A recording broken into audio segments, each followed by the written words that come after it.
So we've just learned how to find the area of a regular polygon, and today we're going to continue with 11.3 and learn how to find the area of a rhombus and also a kite. So first one, area of a rhombus. Let's do the second column first. Because a rhombus is also a parallelogram, we know that the area is base times height for a parallelogram. So a rhombus area can also be just base times height. Now, the other formula for a rhombus that's helpful is found by identifying the fact that a rhombus can be broken up into two triangles that are congruent. So this blue triangle on top is congruent to the triangle on the bottom. We also know that in a rhombus, the diagonals bisect each other. So that means that this segment here is congruent to this segment here. Now, since this whole entire segment here is identified as D2, so this whole entire segment is identified here as D2. D stands for diagonal. If I cut that in half, then just this pink piece, so half of it, that would be half of D2. So let's think about that blue triangle right there. I'm going to go ahead and draw another triangle down here to represent that blue triangle. So this blue triangle now, I'll color it in so that it matches that. You know what I'm talking about. Has a height here. This segment matches that pink segment up at the top. So this length is half of the second diagonal of the kite. Now, the horizontal length here, this length going across here that I just did in red, that is D1. So this whole base here is D1. Now, we also know that the diagonals in a rhombus are perpendicular, and so I can use those two as my base and my height of the triangle. So the area of this one triangle is going to be 1/2 base times height. So the area of just the triangle is equal to 1/2. My base is D1. My height is half of D2. If I multiply that together, then I have 1/4 D1 times D2. But now that's just the triangle, so I need the entire rhombus. So then the area of the rhombus is equal to 2 of the triangles. So if I multiply 2 times the area of that triangle, 1/4 D1 D2, then I can cancel the 2 with the 4, reduce that into a 2. So my formula ends up being 1/2 of diagonal 1 times diagonal 2. And that's what I can use for the second area formula for a rhombus. So it's 1/2 D1 D2.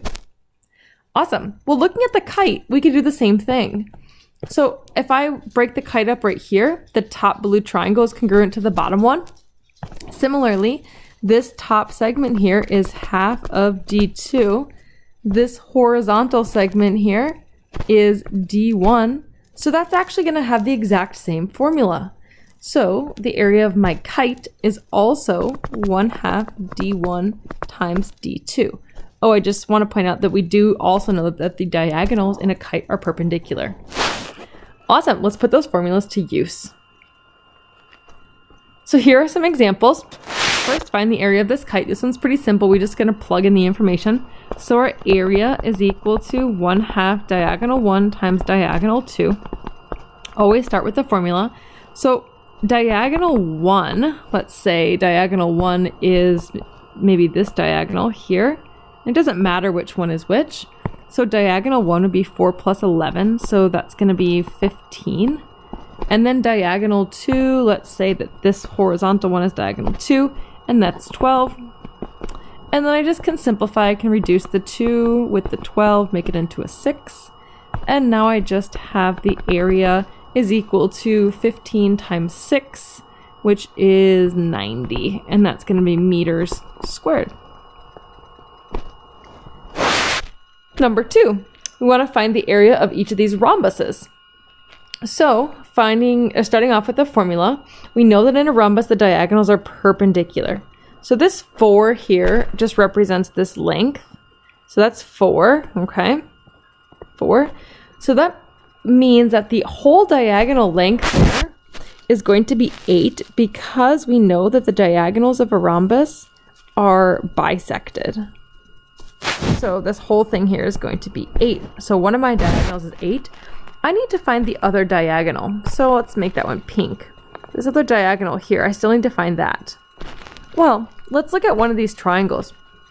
I know in a rhombus that my side lengths are congruent, so all 4 sides are congruent, so these are all 6, 6, and 6. So if I pull out this little yellow triangle right here, then I have 2 of the 3 sides of a right triangle. So I'm just going to redraw that yellow triangle down here.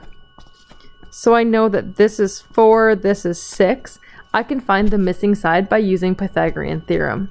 So I can say, let's do 4 squared plus, we'll call it x, plus x squared is equal to 6 squared. So that's 16 plus x squared equals 36. So x squared is equal to 20. So x is the square root of 20.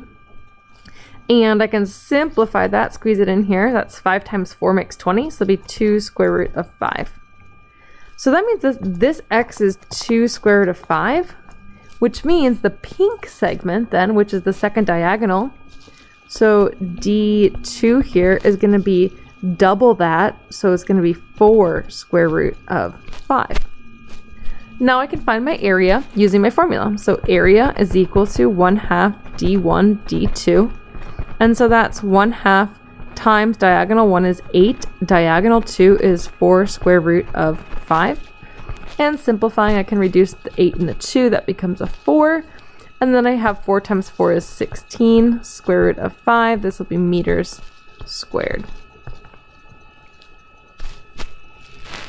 All right, letter B, we see here that we have a 45-degree angle. So we're going to have to remember our 45, 45, 90 triangles. So again, it says it's a rhombus, so that means that diagonals are perpendicular. Diagonals also bisect each other. But since that angle there is 45 degrees, I also know that the other angle of this triangle has to be 45 degrees because all of the angles of this triangle right here have to add up to 180. So that actually means that this is a square. Interesting. Cool. So a square can actually have the same formula as 1/2 D1 D2, just because a square is also a rhombus. So since I know that that is then a square, then all 4 of these are congruent. So one of the diagonals here is going to be 8. The other diagonal is also going to be 8. So my area is 1/2 D1 D2. So that's 1/2 of 8 times 8. I can reduce the 2 and the 8, make it into a 4. So I just get 8 times 4. So I have my area is 32 meters squared. Lots of concepts that we've had in the past in these problems, so which I really like that, and these are really good problems. All right, let's continue on with number 3. Remember, you can always pause the video at any time to slow down or to try it on your own and then see if you get the right answer. So here it says one diagonal of a rhombus. So I need to make a rhombus. Okay. So you can use your geometer to make a rhombus as well. So one diagonal of a rhombus is 5 less than twice the other diagonal.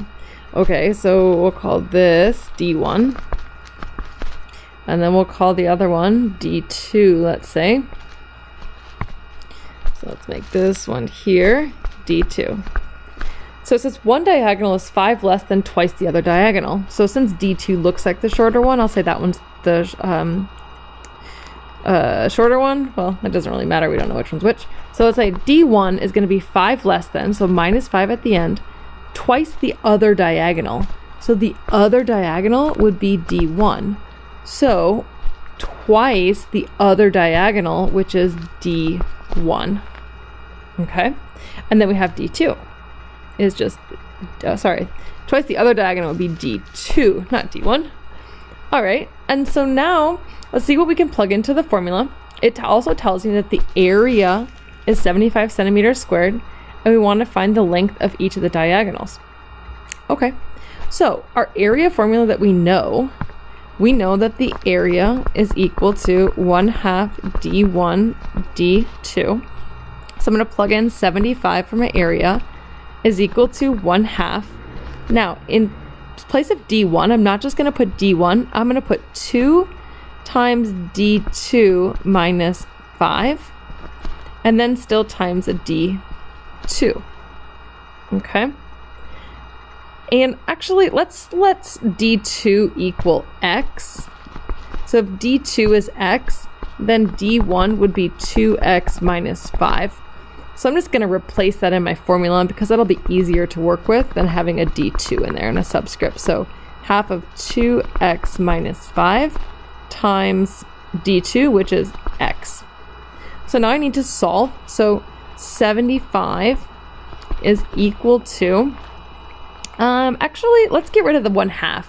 So since 1/2 doesn't go into, or multiply by 5, I would get a fraction.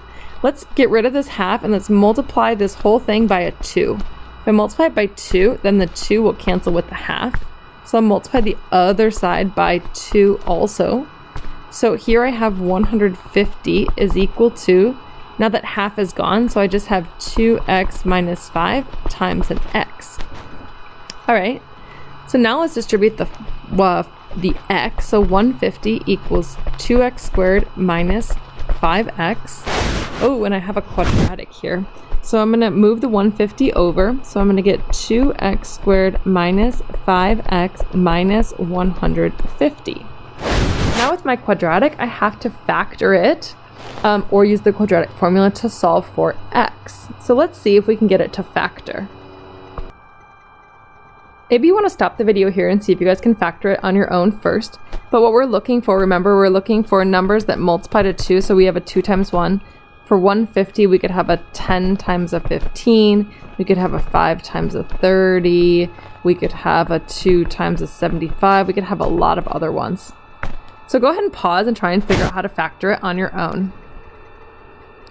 Now that we're back, we can factor this into a 2x and an x.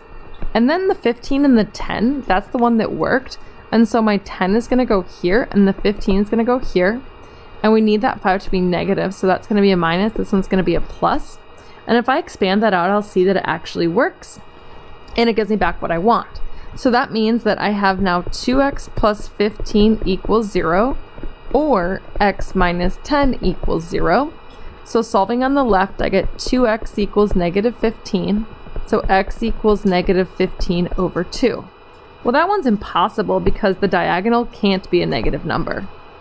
Okay? So then over here, I get x equals 10. All right. So going back up to my diagonal, since I want to find each diagonal, d2 is equal to x, so d2 is equal to 10.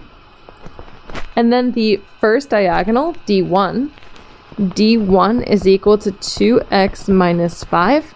So d1 is equal to 2 times 10 minus 5. So d1 is equal to 15.